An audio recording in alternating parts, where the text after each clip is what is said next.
Mateo capítulo número 13, versículo 34 y versículo 35. Permita Dios que estos dos versículos lo aprendamos de memoria, porque nos ayudan a entender, en cierto modo, el propósito de las parábolas. Dice el versículo 34, todo esto habló Jesús por parábolas a la gente, y sin parábolas no les hablaba, para que se cumpliese lo dicho por el profeta, cuando dijo, abriré en parábolas mi boca, declararé cosas escondidas desde la fundación del mundo. ¿Podemos estar en pie para orar? Querido Padre Celestial, acompáñanos en esta hora y permita que sus ángeles estén con nosotros. Que todo lo que ocurra en este lugar sea para la honra, la gloria y la alabanza de su nombre. Que sus ángeles nos acompañen y su Espíritu Santo nos hable a través del estudio de su palabra. Que el Santo Espíritu nos traiga palabra de vida para la vida eterna. Que los amigos y amigas presentes, los hermanos y hermanas que están con nosotros en esta hora, puedan recibir su verdad, atesorarla en su corazón. Pero también, Señor, que todos esos amigos y amigas, hermanos y hermanas, en cualquier parte del mundo que están mirando este programa, ellos también puedan tener un encuentro personal, un encuentro real con Jesús. Que no sea un estudio más, pero sí el estudio que necesitan para alcanzar la salvación y la vida eterna. Guíenos, Señor, a hacer las decisiones correctas y apropiadas, y así alcanzar la salvación y la vida eterna. Lo pedimos en el nombre santo de Jesús. Amén. Al estudiar las parábolas de Jesús hay muchas cosas que podemos aprender. Pero entre tantísimas cosas que podemos aprender, prima entre todas, número uno, que la palabra de Dios, la palabra de Jesús, es la única guía que nos puede conducir seguro y cierto a la salvación. Número uno. Y que esa palabra de Dios nos guía hasta la persona salvación que es Cristo Jesús. Las parábolas pronunciadas por Jesús en momentos, en circunstancias y en tiempos definidos nos ayudan a entender la verdad profunda del conocimiento de la salvación.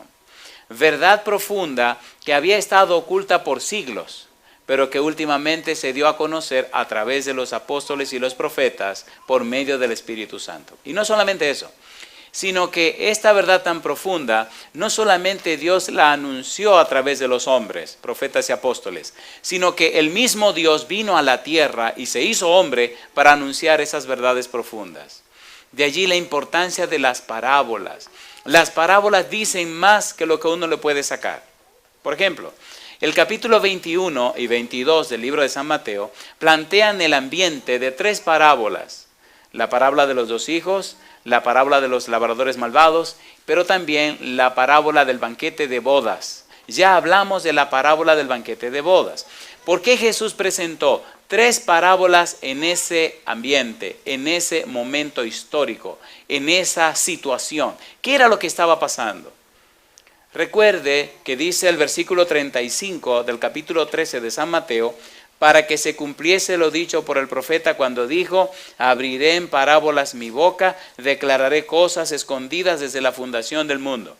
Jesús va a revelar cosas ahora, pero tiene que saber cómo lo hace. ¿Por qué? Recuerde usted que las ciudades de Corazín y Betsaida y la ciudad de Capernaum lo rechazaron. Recuerde que los judíos lo rechazaron y recuerde que hasta Juan Bautista ya estaba como dudando un poco de si Jesús era o no era el Mesías. Recuerde que la expectativa judía para el Mesías era alguien que venía para conquistar, para gobernar, para triunfar, para acabar, para avasallar. Alguien que tomaría la nación judía para hacerla la nación más importante de toda la tierra. Y ahora, en fiel cumplimiento de la palabra de Dios, Jesús comienza a enseñarle la verdad a la que Él vino a la tierra. Hoy vamos a trabajar con lo que podría llamarse el marco histórico o el ambiente donde las parábolas se van a desarrollar. Por lo menos la número 1 y la número 2. Ya vimos la número 3. Si usted entiende el marco histórico, entiende el propósito no solo de las palabras, sino la intención y los motivos de Jesús al presentar esas tres parábolas. Y es interesante porque usted también tiene que tomar una decisión. Y yo también debo tomar una decisión, y usted también tiene que tomar una decisión donde quiera que usted se encuentre.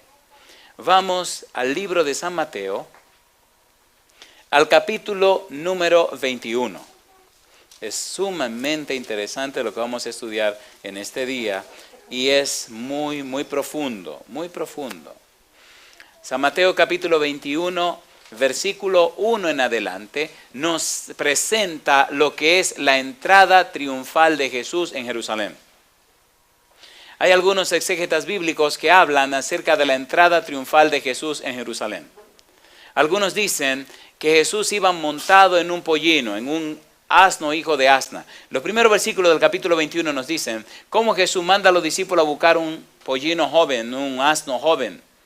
Le llaman pollino porque nadie se había montado antes en él.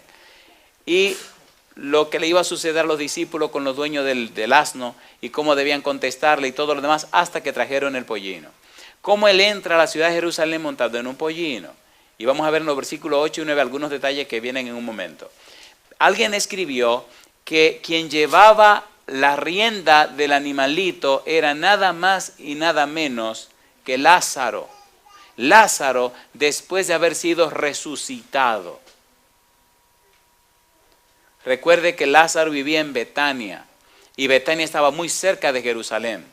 Recuerde que los judíos estaban rechazando a Jesús. Versículo 8, capítulo 21. Vamos a trabajar directamente. Dice el versículo 21, y la multitud, que era muy numerosa, tendía sus mantos en el camino, y otros cortaban ramas de los árboles y las tendían en el camino. ¿Por qué era una multitud tan numerosa? ¿De dónde apareció tanta gente? Número 1, era la época de la Pascua y habían venido judíos de todas partes del mundo. Así que mucha de esa gente se encaminaba para Jerusalén.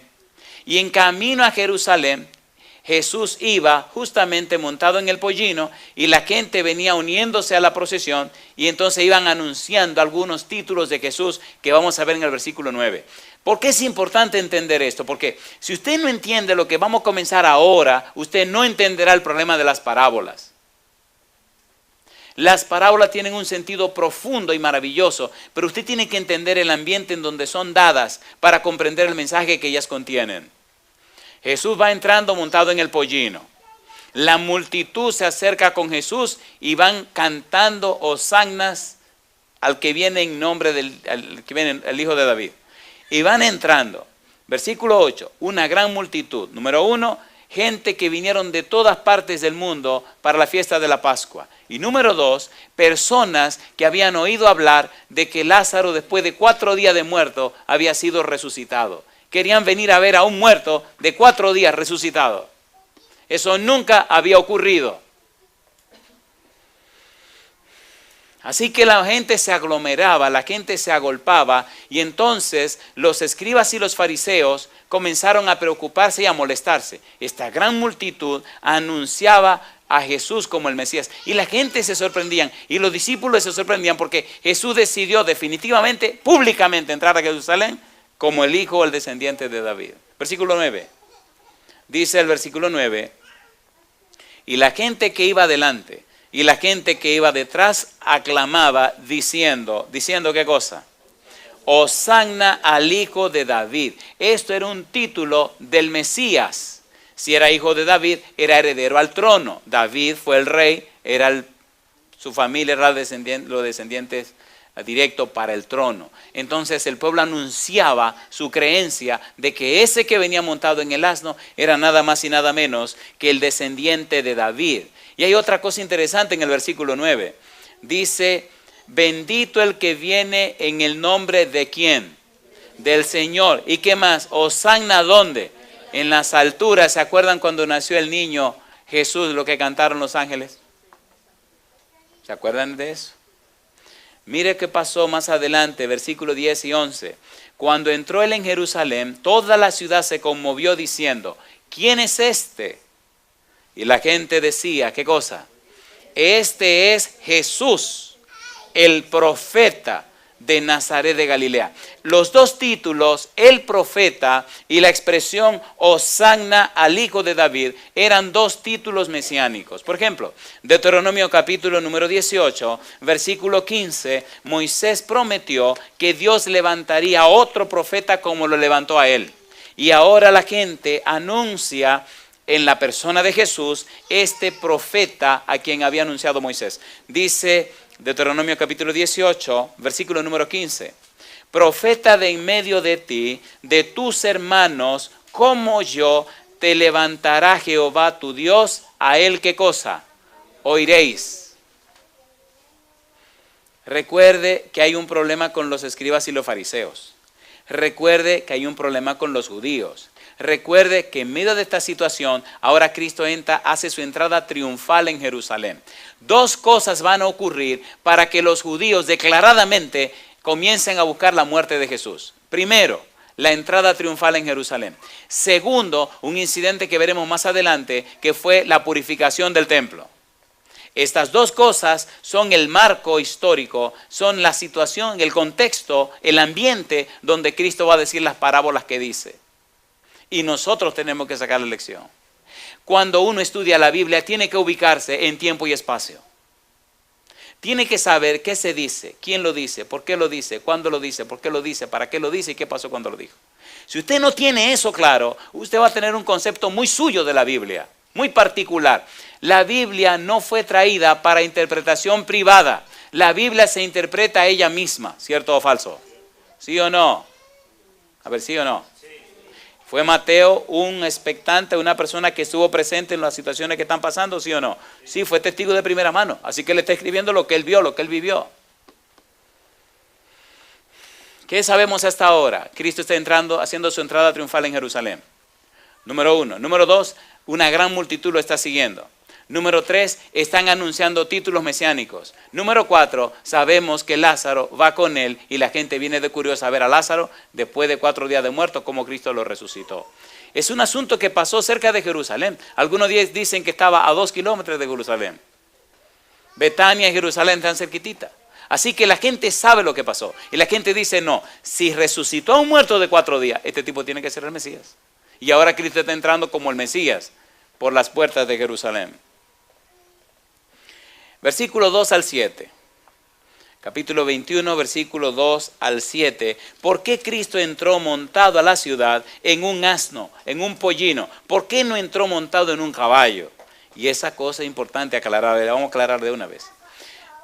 Cuando Cristo entra montado en un pollino, habla o presenta claramente el cumplimiento de una profecía. Si ustedes miran en el capítulo 21, ahí al principio el mismo autor del libro de Mateo lo explica. Mateo capítulo 21, mire lo que dice el versículo, San Mateo capítulo número 21, ahí al principio, versículo número 5, ¿cómo dice? Decida la hija de Sión, he aquí tu rey viene a ti manso y sentado sobre una asna, sobre un pollino, hijo de animal de carga. ¿Quién dijo eso? Zacarías. ¿Dónde lo dijo? Zacarías, capítulo 9, versículo 9. Leamos Zacarías 9:9. Es muy importante este versículo y esta profecía que se cumple en Jesús. Dice el versículo 9, Zacarías 9, alégrate mucho, hija de Sión, da voces de júbilo, hija de Jerusalén. He aquí, ¿quién dice? Tu rey vendrá a ti, justo y salvador. ¿Y qué más dice? Humilde y cabalgando sobre quién? Sobre un asno, sobre un pollino, hijo de quién? De asna. ¿Por qué Cristo entra en esta forma humilde? En esta forma sencilla. ¿Por qué el rey de Israel entra así?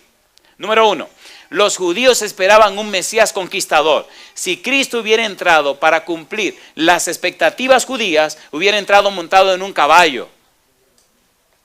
¿Montado en qué? En un caballo. Pero está entrando montado en un asno. Está entrando montado en un pollino, un asno pequeño, un jovencito, como un símbolo de que él no viene como un conquistador. Él viene, Isaías capítulo 9, versículo 6, como el príncipe de paz. Cristo viene no a conquistar y a acabar con la gente, viene contrario, a dar su vida para la salvación de la gente. Alabado sea el nombre de Dios. ¿Se entiende lo que estamos diciendo? A ver, ¿tiene sentido o no tiene sentido? ¿Sí o no? ¿Por qué un asno? Porque viene como príncipe de paz. ¿Por qué un asno? Porque viene una actitud humilde. ¿Por qué un asno? Porque no viene a conquistar y a reinar, viene a sacrificarse, a dar su vida por los demás. Alabado sea el nombre de Dios. La expectativa judía del Mesías estaba contraria a la primera venida del Mesías. La expectativa judía estaba contraria justamente a las profecías mesiánicas que anunciaban el sacrificio del Mesías. ¿No decía el libro de Isaías capítulo 53 que el Mesías sería sacrificado? ¿Sí o no? A ver, ¿sí o no?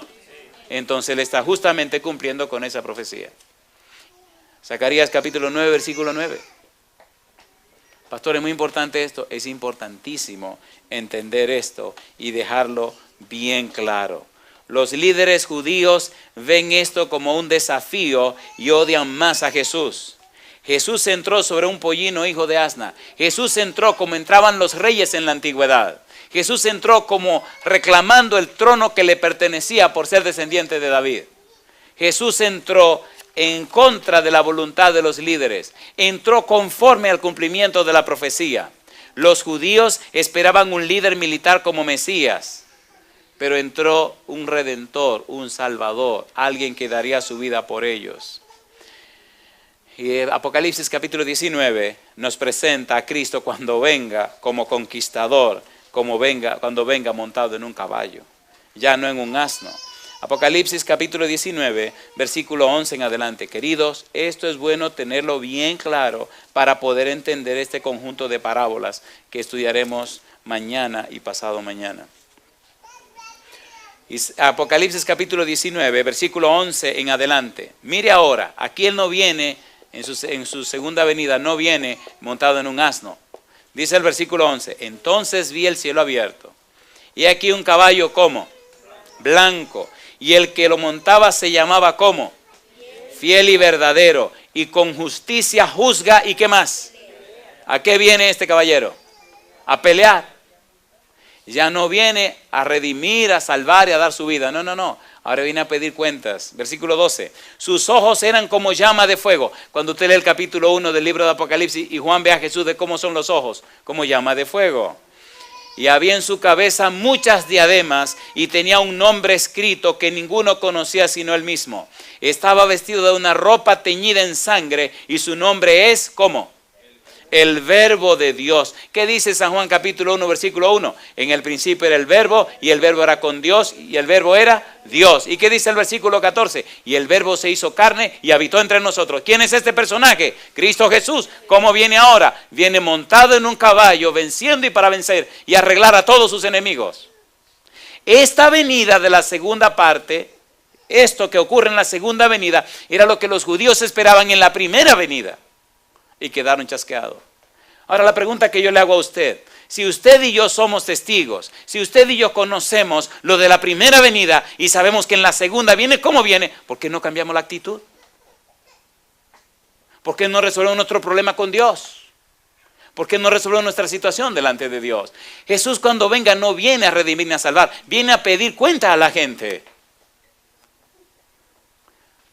Por favor, ¿se entiende lo que estoy diciendo? ¿Sí o no? Todo su sacrificio, todo su dolor, toda su pena, toda su angustia, toda su ansiedad, toda la sangre derramada, todo lo que hizo, ahora viene a reclamar. Ok, ¿cuál es la decisión de ustedes? ¿Me aceptaron o me rechazaron? Y viene a pedir cuenta, viene a pelear, a romper cabeza. Ya no a llorar, a sufrir. No, viene a poner las cosas en su lugar. ¿Es importante saber esto? ¿Sí o no? ¿Sí o no?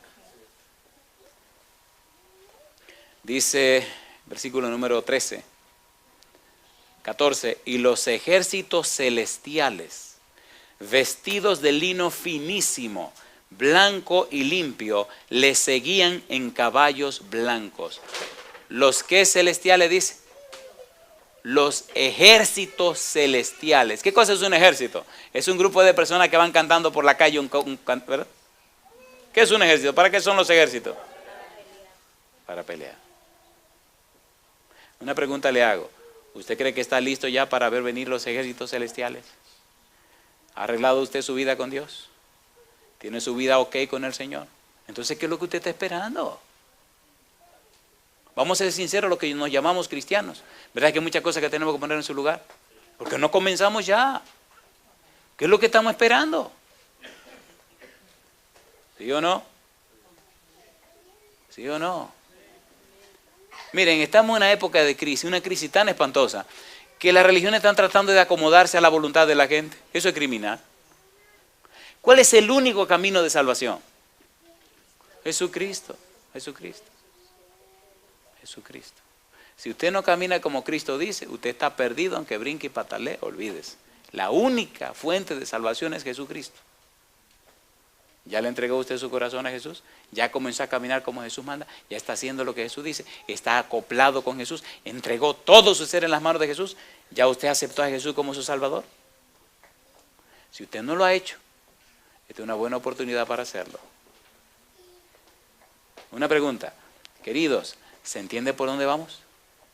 ¿Tiene sentido que estemos aclarando todo esto para entonces luego entender las parábolas? ¿Sí o no? ¿Se han dado cuenta que generalmente nos dan las porciones de la Biblia como si ya entendiéramos todo el resto? Aquí tiene, ¡pum!, y nos las interpretan. Pero espérate un momento, querido, dime cómo es el negocio, ¿dónde viene esto? Porque esto es así. Cuando llegué a la iglesia hace 20 y tantos años, algunos se desesperaban conmigo, porque yo no sabía ni buscar en la Biblia, pero tenía una montaña de preguntas. Y cuando le preguntaba a alguien, oiga, ¿qué significa esto? Ah, mira, Andrés, eso significa esto, esto y lo otro. Ah, sí, sí. ¿Y por qué significa eso? No, porque mira, la Biblia lo dice. ¿Dónde lo dice la Biblia? Ah, mira, lo dice aquí, aquí. ¿Y no dice lo contrario en otro sitio? No, ¿cómo usted sabe que no dice lo contrario en otro sitio? Y se molestaban conmigo, me miraban así. En fin, ¿qué es lo que tú quieres decir? Digo, eso es lo que usted dice, sí. Y eso fue lo que usted leyó, sí. ¿Y no habrá otra cosa diferente a eso en la Biblia? Bueno, no creo que no. ¿Usted no cree que no? Usted no sabe que no. ¿Cuál de las dos? Hoy se molestaban, al final no me vienen a decir. Y dije, bueno, yo voy a tener que buscar mi propio método. ¿Qué libro me recomienda para estudiar esto? Ah, cómprate el libro tal. Y compraba el libro y lo leía. ¿Qué libro me recomienda para esta cosa? Tal cosa. Y la compraba y la leía. Y saben que eso me ayudó cuando llegué a la universidad a enseñar. ¿Usted cree que los estudiantes no van a hacer preguntas? ¿Sí o no? Y cuando me venía un estudiante con una pregunta de esas raras, que hacía tiempo que la había hecho, me reí, lo miraba y le decía, muchacho, tú no sabes el lío que me encontré yo por hacer esa misma pregunta hace 10 años atrás.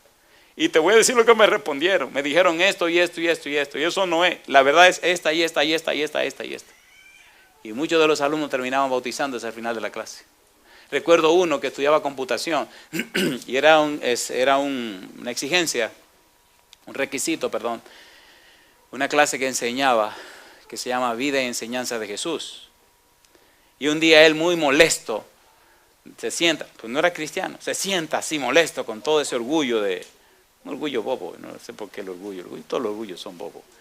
Y en medio de la clase así como muy molesto, muy así, me dice, oiga maestro, y le digo, dime Rafi, ¿y por qué yo tengo que estar en esta clase si a mí ni me interesa la religión, ni me interesa, a mí no me interesa esta mojiganga, yo vine a estudiar aquí computación, yo no tengo que estar en esta clase? Y lo miré y me sonreí. Le dije, el que te oye hablar a ti. Dice, ¿cómo así? El que te oye piensa que tú eres un dragón y tú tienes un corazón de cordero. Al final del año tú te vas a bautizar. Y empezó a reírse. Yo, usted está loco. Digo, tú verás, yo te voy a bautizar a ti. Ahora vive en Japón. Pasó 3 años buscando mi teléfono. Y lo encontró y me llamó y llorando me decía, ministro, ¿cuánto deseo tengo de verlo? Oh, perdón, al final del año lo bauticé. Era el más bocón de la clase. Pero un tipo brillantísimo. Y comenzamos de juego. Y las cosas profundas en la clase que no se podían aclarar, se me aparecían en la casa. Oiga, ministro, vine para que me aclare esto. Vamos. Y le aclaraba, y le aclaraba, y le aclaraba. Hasta que un día me dijo, yo estoy listo. Le dije, te lo dije. Se bautizó, se hizo ingeniero en computación. Es un cristiano, mire, por el libro. Hace muchos años vive en el Japón. Yo le hago una pregunta a usted. ¿Es Cristo todopoderoso? ¿Sí o no? ¿Es su palabra poderosa? Entonces, ¿qué es lo que pasa con nosotros? Si Cristo es todopoderoso, si su palabra es poderosa y lo tenemos a los dos, ¿qué pasa con nosotros? ¿Por qué somos tan flojos?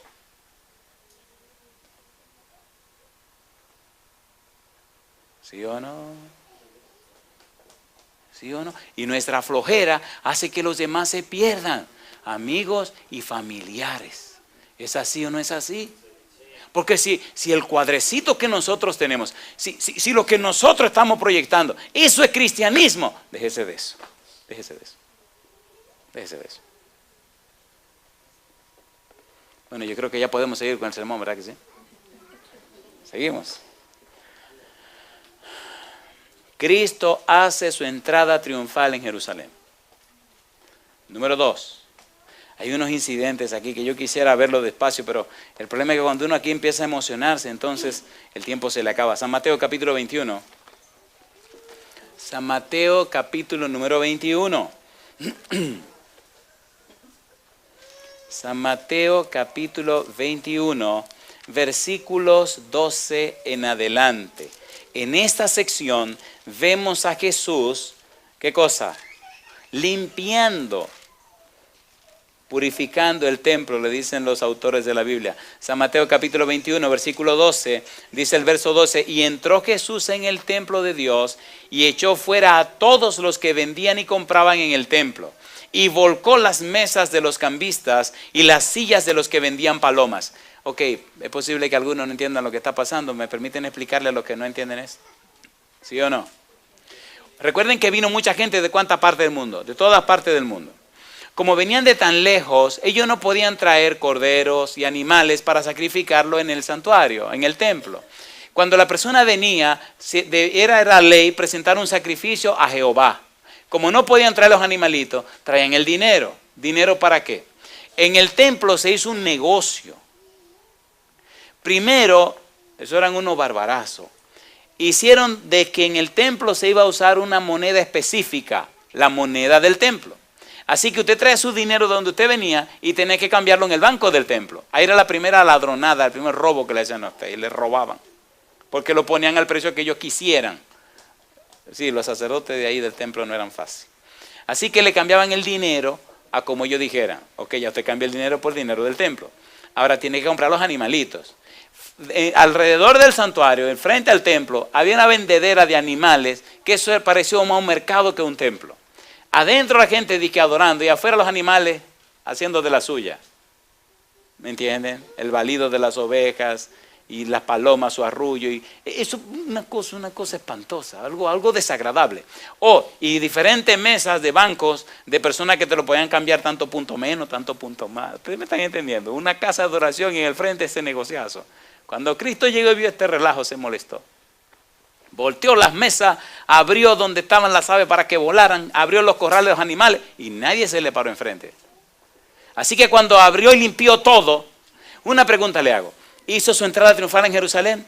Sí. Así que los sacerdotes se molestaron, los escribas y los fariseos. Segundo, ¿limpió el templo? Pues se molestaron más. Así que esta gente estaban ardiendo en contra de Jesús. Tan molestos estaban, tan incómodos estaban, que empezaron a fraguar o empezaron a buscar la manera de poder matar a Jesucristo. Y antes de entrar en ese complot para matar a Jesucristo, vamos a ver un pequeño detalle que hace notar un escritor bíblico, uno de nuestros teólogos. Él dice que hasta ese momento de la purificación del santuario, los sumos sacerdotes habían sido mencionados solamente 3 veces en el Evangelio de San Mateo. Pero de ahí en adelante, hasta el resto del Evangelio, se mencionó a los sumos sacerdotes 32 veces. ¿Cuántas veces? 32 veces. ¿Por qué? Se levantaron y dijeron, a este tipo hay que arreglarlo rápido. Número 1, llamó la atención de todo el mundo entrando como entró en la ciudad. Y número 2, ahora mostró más autoridad en el templo, por encima de nosotros. Así que tenemos que arreglarlo lo más pronto posible. Hay un detalle interesante que no puede pasarse por alto. Mire lo que dice en el libro de San Mateo capítulo 11, versículo 1 en adelante. A ver si se acuerdan de San Mateo 11, 1 en adelante. Cuando Jesús terminó de dar instrucciones a sus 12 discípulos, se fue de allí a enseñar y a predicar en las ciudades de ellos. Y al oír Juan en la cárcel los hechos de Cristo, le envió 2 de sus discípulos para preguntarle: ¿eres tú aquel que había de venir o esperamos a otro? Respondiendo Jesús les dijo: id y haced saber a Juan las cosas que oís y veis. Los ciegos ven, los cojos, ¿qué cosa? Andan, los leprosos son limpiados, los sordos que oyen, los muertos son resucitados, y a los pobres es anunciado el evangelio. Y bienaventurado es el que no haya tropiezo en mí. ¿Por qué estamos leyendo esto? Mire lo que pasó después de la purificación del templo. San Mateo capítulo número 21. Queridos, estos detalles son muy interesantes para apoyar nuestra fe. Dice el versículo 13: y les dijo: escrito está, mi casa, casa de oración será llamada, mas vosotros la habéis hecho cueva de ladrones. Estoy en Mateo 21, versículo 13. Y dice el versículo 14: y vinieron a él en el templo, ¿qué cosa dice? Ciegos y ¿qué más? Y cojos, ¿y qué hizo? Y los sanó. Le mandó a decir Jesús a Juan el Bautista, que estaba en la cárcel, que él era el Mesías, ¿sí o no? ¿Sí o no? Y ahora, después que purifica el templo, ¿está sanando a los enfermos, sí o no? ¿Está mostrando que él es el Mesías, sí o no? Alabado sea el nombre de Dios. Está desafiando la autoridad de los sacerdotes. Está desafiando la autoridad de los escribas y fariseos. Está presentando claramente quién es él. Para que la gente no tenga duda en hacer una decisión. O lo aceptan a él o lo rechazan a él. Y ese es el problema que usted tiene hoy día. O lo acepta o lo rechaza. No me diga que usted es cristiano. Le digo a usted que o lo acepta o lo rechaza.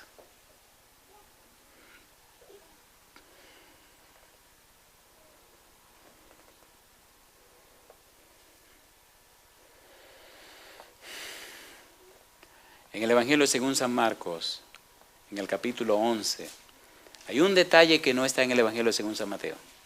Y esto es muy importante. Recuerden que el Evangelio según San Marcos lo escribió Juan Marcos. Juan Marcos no fue un discípulo de Jesús, ni un apóstol. Juan Marcos fue secretario de Pedro, del apóstol Pedro. Y se cree que Pedro le contó todo lo que Juan Marcos escribió. Se cree que Juan Marcos fue un muchacho que escribe en el Evangelio según San Marcos, que salió corriendo desnudo aquella noche que tomaron preso a Jesús. ¿No han leído eso en el Evangelio según San Marcos?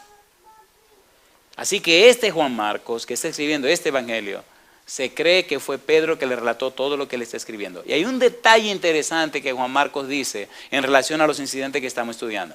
¿Recuerdan la entrada triunfal en Jerusalén? ¿Se acuerdan?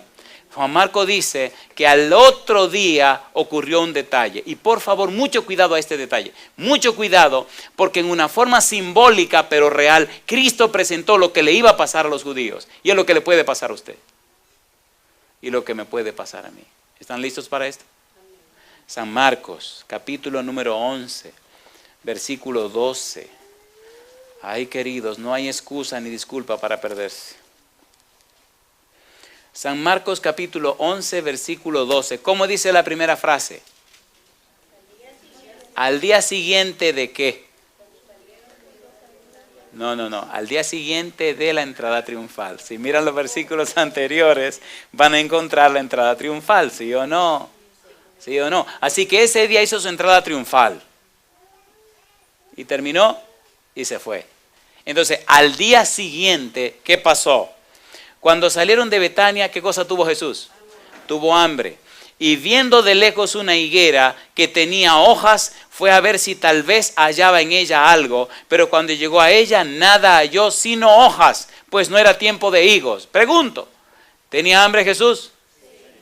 Pregunto, ¿aparentaba la higuera que tenía fruto? Pregunto, ¿vino Cristo a la higuera para comerse ese fruto? Pregunto, ¿tenía fruto la higuera? ¿Cuántos cristianos no hay que aparentan lo que no son? Hacen más daño que un borracho o una persona que está en la calle completamente perdido. ¿Sí o no? ¿Sí o no?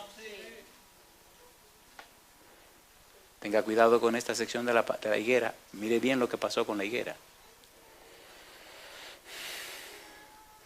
Entonces Jesús dijo a la higuera: nunca jamás coma nadie fruto de ti. y lo oyeron sus discípulos. La apariencia de la higuera era tan llamativa, tan frondosa, que aparentaba que aunque no era tiempo de higos, pero se veía tan sana, tan lozana, tan rozagante, tan poderosa, aparentaba tanto, que Cristo dijo, no, aquí tiene que haber algo de comer, yo tengo hambre. ¿Y qué había? Nada. Si usted sigue leyendo su Biblia, en el capítulo 11, versículo 20, dice, y pasando por la mañana, si era este día, y ahora habla de la mañana, ¿qué día sería? El día siguiente. Y pasando por la mañana, vieron que la higuera se había secado. ¿Desde dónde? Desde las raíces.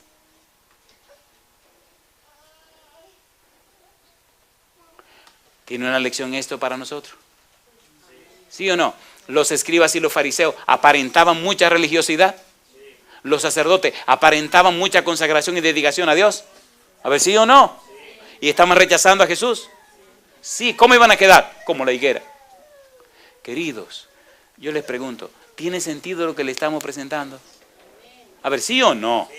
Mire, todo lo que estoy haciendo es presentándole el ambiente para luego explicarle las parábolas que vienen. Pero si usted no entiende todo esto, no va a entender las parábolas. ¿Tiene sentido? ¿Tiene hilación? ¿Se conecta una cosa con la otra lo que estamos diciendo? ¿Sí o no? Recuerde que las dos cosas que Cristo hizo que le ganó el terrible odio de los escribas y fariseos y de los sacerdotes fue la entrada triunfal en Jerusalén y número 2, ¿qué cosa? La purificación del templo. Recuerde que las parábolas que van a venir van a estar en ese entorno, al rojo vivo, aquellos tipos locos por echarle la mano para matarlo. Y Cristo presentándole la verdad sin miedo, pero en forma de parábolas para que no lo puedan acusar. ¿Qué era lo que Cristo estaba haciendo? Presentándole la verdad para que ellos tomaran una decisión. O lo aceptaban a Él o lo rechazaban. No había un tercer lugar. Y es lo que le pasa a usted. O lo acepta a Él o lo rechaza. ¿Sí o no? ¿Sí o no? ¿Saben cuál es uno de nuestros más grandes problemas en este asunto del Evangelio? Las higueras. Tenemos demasiadas higueras que aparentan lo que no son. ¿Es así o no es así? Permita a Dios que no seamos como los escribas y fariseos, ni tampoco como los sacerdotes, que sinceramente vayamos al Señor y pidamos perdón y Él nos perdonará y cambiará nuestra vida. El Señor maldice la higuera y entonces la higuera queda completamente seca, queda completamente acabada. Y ahora vamos a la última parte de la introducción a las parábolas que estudiaremos. ¿Qué le parece si hacemos un breve repaso de lo que hemos aprendido? ¿Le parece bien? ¿Repasamos un poco? ¿Recuerdan la entrada triunfal? ¿Cuántas personas estaban siguiendo a Jesús? Dice una gran multitud. ¿De dónde aparecieron toda esa gente? Número 1, habían venido a celebrar la fiesta de la Pascua, ¿se acuerdan? ¿Sí o no? Y número 2, habían venido a ver ¿a quién? A Lázaro. ¿Se acuerdan de Lázaro? Había resucitado Lázaro. Querían ver a Lázaro. Una persona después de 4 días de muerto, que lo resuciten, no cualquiera va a verlo. Y a preguntarle, oye, ¿cómo es el negocio de aquel lado? Me imagino a Lázaro diciéndole, no hay ningún negocio, querido. No hay nada de aquel lado. Pero tú duraste 4 días ahí adentro y te pudriste y los gusanos andaban por ahí por todas partes. Y dice, yo no me daba cuenta, yo no sabía. Oye, ¿tú no te acuerdas de nada? De nada. Los que viven saben que han de morir, pero los muertos, eso dice la palabra de Dios. Número 1. Número 2. Jesús entra montado en un caballo a Jerusalén, un caballo grande, blanco, poderoso, ¿verdad? Así vino Jesús montado a Jerusalén. ¿En qué vino montado? En un pollino, hijo de asna. Algunos lugares le llaman de otra manera, ¿verdad? No hay problema. Alguien decía que cuando le pusieron un nombre a los animales, el Señor le puso un nombre muy lindo a ese animalito que nosotros acabamos de nombrar. Lo llamó y le dijo por las orejas, tú te llamarás asno. Y él dice, ¿cómo? Asno. Ay, pero qué nombre tan lindo. Yo me llamo asno, asno. Y salió cantando su nombre. Me llamo asno, asno, asno. Y levantaba las orejas así y decía asno, asno. Y en la tarde parece que se le olvidó. Y dice, ¿cómo es que yo me llamo? Porque el asno como que no era muy inteligente. Y entonces viene y le dice, ¿cómo es que yo me llamo, Señor?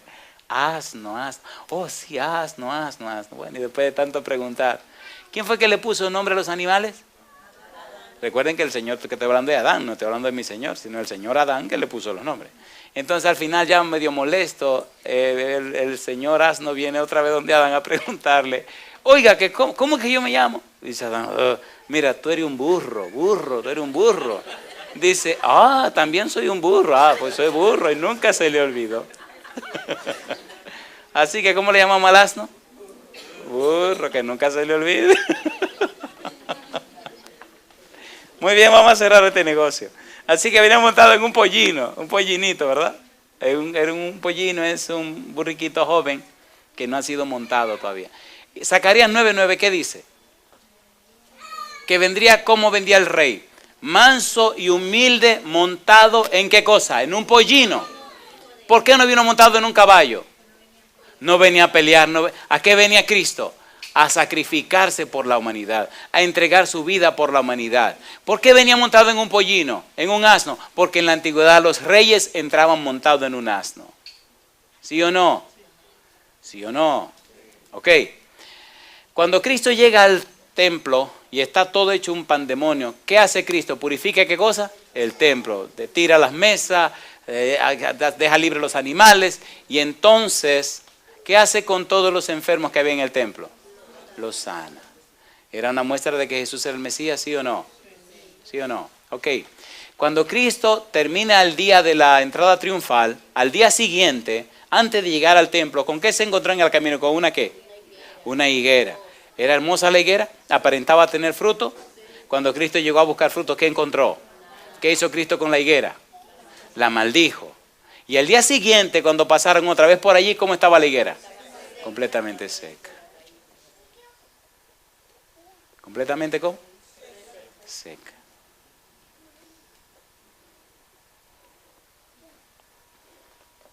Y entonces, después de la purificación del templo, vinieron otra vez los problemas. San Mateo capítulo 21, versículos 23 en adelante, y aquí vamos a la recta final. Aquí vamos a la recta final. Mire, déjeme decirle un poco más, déjeme darle una información más todavía.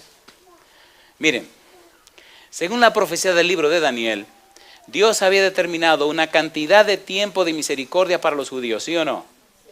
¿Sí o no? 70 semanas están determinadas para tu pueblo. 70 semanas. 70 semanas proféticas.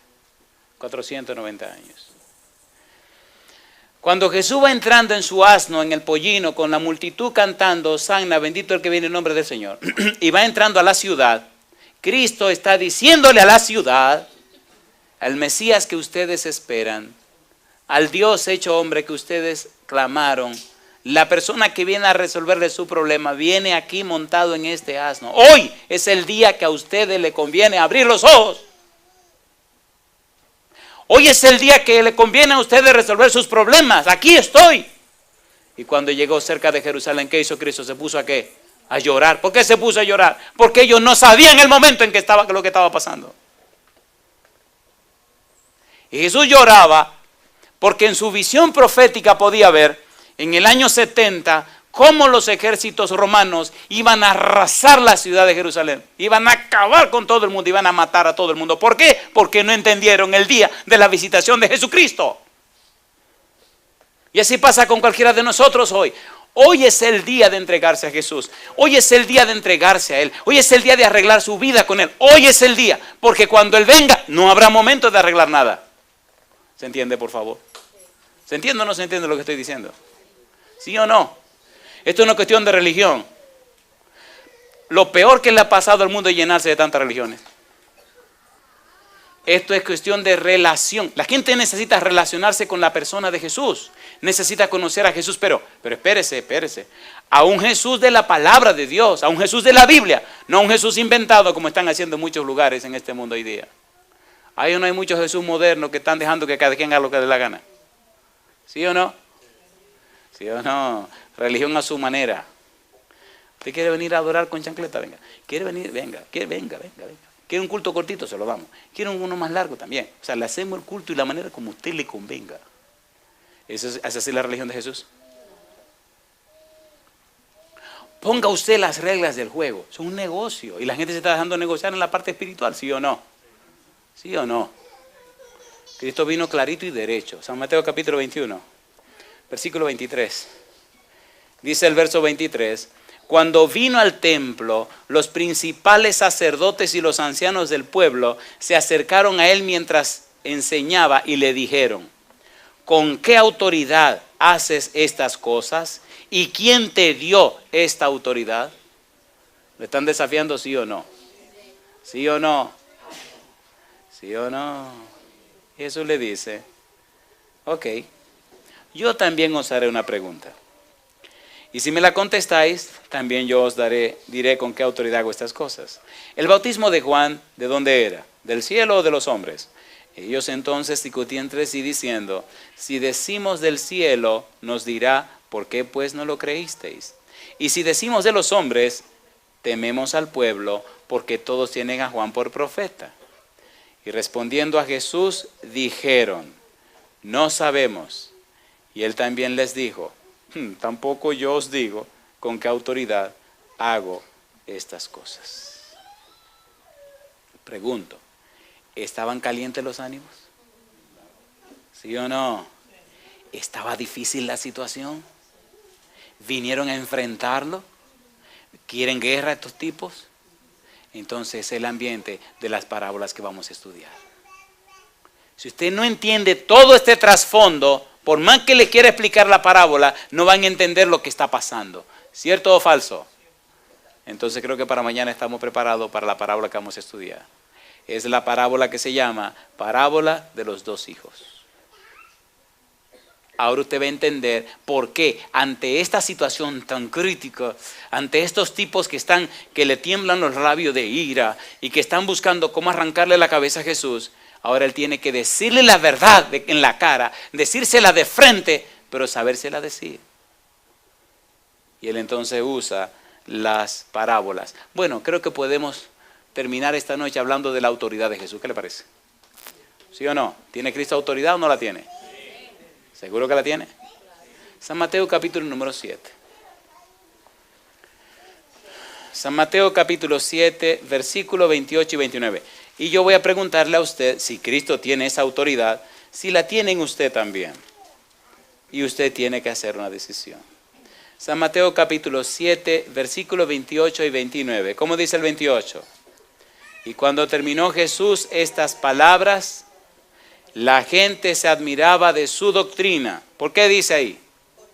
Porque les enseñaba como quién. Como quien tiene autoridad. ¿Y cómo dice? Y no como los escribas. ¿Cómo enseñaban los escribas? Los escribas enseñaban las tradiciones que los antiguos maestros habían sacado. Los escribas decían las cosas que los hombres decían de Dios. Los escribas instruían al pueblo en relación a lo que los sabios del pueblo judío habían dicho con relación a esa verdad. No solamente tenían la Torá, no solamente tenían el Torón, sino que tenían los Targumes, tenían la Midrash, tenían la Gemara y tenían otros libros que eran explicaciones de la Biblia y enseñaban las explicaciones de la Biblia y no la Biblia. Es decir, enseñaban lo que los hombres decían de Dios y no lo que Dios decía a los hombres. Cuando un hombre o una mujer habla en nombre de Dios y usted quiere ver que glorifica a Dios o se glorifica a sí mismo, tome en cuenta esto. Los hombres que glorifican a Dios presentan la palabra de Dios, pero los hombres que quieren gloria presentan lo que los hombres dicen de Dios. ¿Y qué le importa eso? ¿Qué es lo que importa? ¿Lo que los hombres dicen de Dios o lo que Dios le dice a los hombres? Lo que Dios le dice a los hombres. ¿No es eso lo que estamos estudiando? ¿Sí o no? ¿Sí o no? ¿No estamos leyendo la Biblia? Capítulo número 5. La humanidad necesita saber qué es lo que Dios dice. Tenemos un mundo con 2000 años oyendo lo que los hombres dicen de Dios. ¿Y qué es lo que pasa con este mundo? Peor cada día. Es curioso que cada día hay más universidades, Cada día hay más doctores, cada día hay más científicos, cada día hay más de todo y cada día estamos peor, ¿o no? Mire la vida de los cristianos hoy día. Tantos conocimientos y tanto tecnicismo y tanto modernismo y dan vergüenza. Dan vergüenza. Cuando usted viaja ve tanto cristiano que usted cree que nada más le faltan las alas para abrirse. Sí, alas de ángeles caídos. Engañan, mienten, fingen, hacen trampa. Y enganchados en las iglesias haciendo y engañando a la gente. ¿O no? ¿Sí o no? A ver, ¿sí o no? Alguien tiene que decir las cosas. Y eso hace que otros no quieran llegar. Pero déjeme decirle una cosa, querido. Maldito el varón que confía en el hombre, pone carne por su brazo y su corazón se aparta de Jehová. Si por la maldad de otra cizaña que anda por ahí suelta, usted se pierde, usted no tiene ninguna disculpa. Jesús dijo, mirad a mí. Isaías 45:22, mirad a mí y se salvo todos los términos de la tierra, porque yo soy Dios y no hay más. Eso fue lo que dijo el Señor en Isaías 45:22. ¿Y qué dice Hebreos capítulo 12, versículo 2? Puestos los ojos en Jesús, el autor y consumador de la fe. Mírenlo a Él, no a los hombres, no. Concéntrese en el Señor Jesús. ¿No estamos hablando de Jesús cada noche? ¿Sí o no? Sí.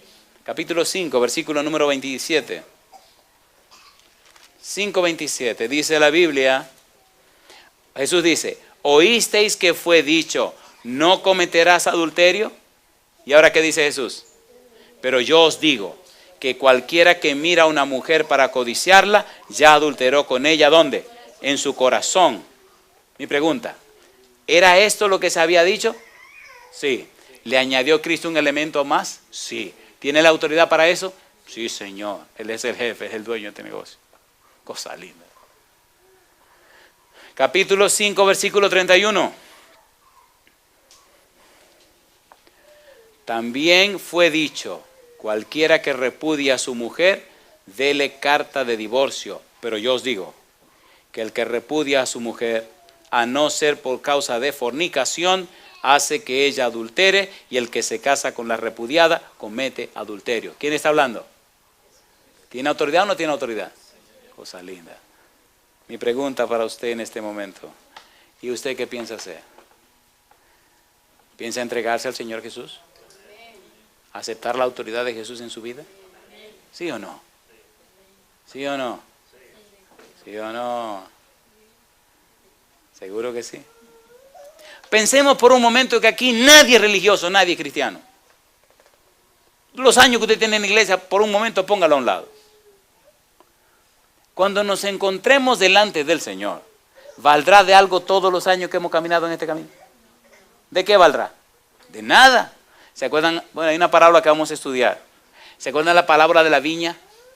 Los que comenzaron a trabajar ese día a las 6 de la mañana, ¿cuánto le pagaron? Un denario. ¿Y a los que comenzaron a las 5:30 de la tarde?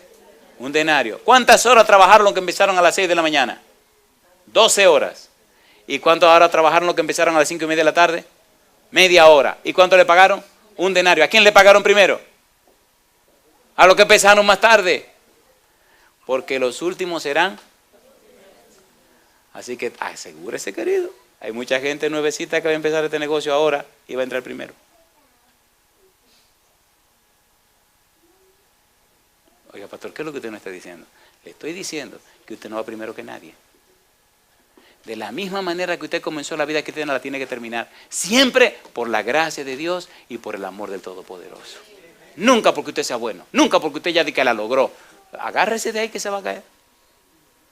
Déjame hacer una pregunta atrevida y directa. Y aquí termina este negocio. Una pregunta le voy a hacer. ¿Usted se atreve a tomar la decisión de seguir a Jesús, pase lo que pase y venga lo que venga? ¿Se atreve usted esta noche? Póngase en pie conmigo. O ustedes también, donde quiera que estén, si se atreven a desafiar al mundo, a la gente, a lo que dirán y se atreven a decirle sí al Señor Jesús, póngase en pie con nosotros también.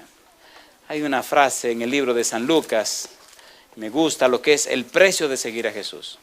No se crean que a pasarse un picnic allá en Jarabacoa, en la República Dominicana o en Puerto Plata, en la playa, no.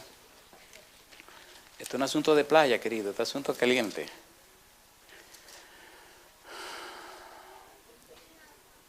Capítulo número 9, San Lucas, versículo 23, hasta el versículo número 26. capítulo 23, capítulo 9, versículo 23 al número 26. Y hoy sí me voy a atrever a ser más claro. Dice el 23. Y decía, ¿a cuántos? ¿Cuántos son todos? Eso es lo que yo quiero saber. Y decía, ¿cuántos? ¿Cuántos son todos? Todos. Bueno, vamos a pensar en quiénes serían todos. Y decía a todos. Si alguno quiere venir en pos de mí, ¿qué dice? Niéguese a sí mismo. ¿Y qué más? Tome su cruz, ¿cuándo? Cada día. ¿Y qué haga? Porque todo el que quiera salvar su vida, ¿qué hará? Y todo el que pierda su vida por causa de mí, éste la salvará. Pues, ¿qué aprovecha al hombre si gana todo el mundo y se destruye o se pierde a sí mismo? Porque el que se avergonzare de mí y de mis palabras, de éste se avergonzará el Hijo del Hombre cuando venga en su gloria y en la del Padre. Yo le pregunto a usted una cosa. ¿Verdad que estas palabras de Jesús están bien claras? ¿Sí o no? Lo que ya somos cristianos de algún tiempo, ¿verdad que deberíamos tener un testimonio diferente al que tenemos hoy día? ¿Verdad que si el Señor viniera esta noche pasaremos un mal rato? Seamos sinceros, ¿sí o no? Mire cuántas almas hay alrededor de este lugar. Cuánta gente vive cerca de nosotros. Ustedes no se molestan si le hago un par de preguntas duras y difíciles, no me la tienen que contestar. Ok, levanten la mano todos los que no son miembros de nuestra iglesia, que son amigos y amigas que están viniendo. Levanten su mano derecha, solo yo voy a hacer una pregunta. Aquí veo algo, ok, aquí veo estas manos, muy bien. Hoy es, bueno, el día que es. Mañana vamos a tener una semana de estar aquí todas las noches, ¿sí o no? Yo le voy a hacer una pregunta de corazón. Y si usted se quiere molestar, mire, moléstese, no me interesa, moléstese si usted quiere. Pero esta semana, ¿ha orado usted de corazón? ¿Ha tomado usted en su corazón a alguna persona que no es miembro de nuestra iglesia y ha estado usted clamándole a Dios para que el Espíritu Santo toque su corazón, para que Dios descienda y le hable, para que el Señor lo gane para su reino? ¿Se ha ocupado y preocupado usted por alguien, por lo menos por una persona, para que en esta semana conozca a Jesús y se entregue a Jesús? ¿Siente usted en su corazón esa ansiedad, ese amor, esa necesidad de que esa persona se entregue al Señor? No me tiene que contestar. ¿Ha perdido el sueño alguno de estas noches pensando que una persona puede que se entregue o que no se entregue al Señor? ¿Lo ha hecho usted? ¿Hay alguien en su mente por lo que usted está trabajando y está orando y está clamando a Dios para que esta semana le entregue su corazón a Dios? ¿O usted nada más viene a recrearse, a aprender cosas nuevas y a ver cosas nuevas y no? ¿Es eso lo que usted está haciendo? Perdonen, pero no estamos en el tiempo de perder el tiempo. Si usted no se arregla para su salvación, se puede perder. ¿Verdad que me entienden, por favor? Ahora yo le hago una pregunta. ¿Cómo se sentirá usted cuando Jesús venga y usted vea que sus amigos, sus hermanos, sus familiares se perdieron? Es lo que yo siempre me pregunto. Cuando Jesús venga, ¿qué pasará con aquellos que por estar callados, por no decir nada, el vecino de al lado angustiado y ansioso? Ay, pero ¿cómo tú nunca me dijiste nada? ¿Cómo? ¿Pero cómo tú sabías? Yo no supe nada. Compañeros de trabajo, familiares, hijos, esposos. No era que yo no te quería ofender, me hubiera ofendido. Mira, ahora me perdí. Ustedes no han pensado en eso. Años van y años vienen. Y la gente perdiéndose al lado de nuestra casa. ¿Cómo es posible? Algunos me dicen, usted tiene que cuidarse un poco más. ¿Pero para qué? ¿Para qué cuidarme más? He tenido sueños con los ángeles y me dicen en sueño, Andrés, tiene que descansar. Digo, ¿pero para qué? La iglesia está llena de gente que no hace nada. Todo el mundo está cansado. ¿No se dan cuenta que todo el mundo está cansado? Todo el mundo quiere descansar. Todo el mundo piensa hasta en la jubilación. Esto es una epidemia ahora la cuestión de la jubilación. Nada más hablan de la jubilación.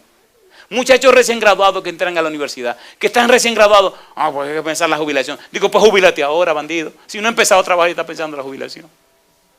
Seamos sinceros, ¿verdad? Que el día no la pasamos pensando en nuestras conveniencias. ¿Sí o no? Entonces mi pregunta es, cuando Jesús venga y toda esta gente se pierda, ¿con qué cara usted lo va a ver a Él? Es lo que yo me pregunto cada madrugada. Señor, ¿pero cómo estos hijos tuyos están así, tan dormidos? Que no le importa que sus familiares se pierdan. ¿Tenemos o no tenemos amigos que amamos y familiares que se están perdiendo, sí o no? Entonces hagamos algo. Yo no sé si sea un atrevimiento de mi parte, pero a mí me gustaría orar esta noche solamente por los amigos que no son miembros de nuestra iglesia. ¿Ustedes me dejan hacerlo? Levanten la mano los que no son miembros de nuestra iglesia. Los demás no levanten la mano. Solo levanten su mano. Aquí veo 2 manos, veo otra mano, veo otra mano. Déjenla arriba, vamos a orar. Dejen su mano arriba, vamos a orar. Solo por ustedes. Señor querido, aquí están estos hijos suyos que han venido aquí esta noche. ¿Quiénes son? ¿Dónde son? Señor, yo no sé. Pero Padre, si hay algo más que debemos hacer para ayudarles, díganos. Ellos están levantando la mano reconociendo que necesitan de usted. Padre, como ministro del Evangelio, los dejo en sus manos santas. Visítelos, oh Dios, quédese con ellos. Abra su corazón. A esta noche, háblele, Señor. Permita que ellos alcancen salvación y vida eterna también. Lo pedimos en el nombre de Jesús.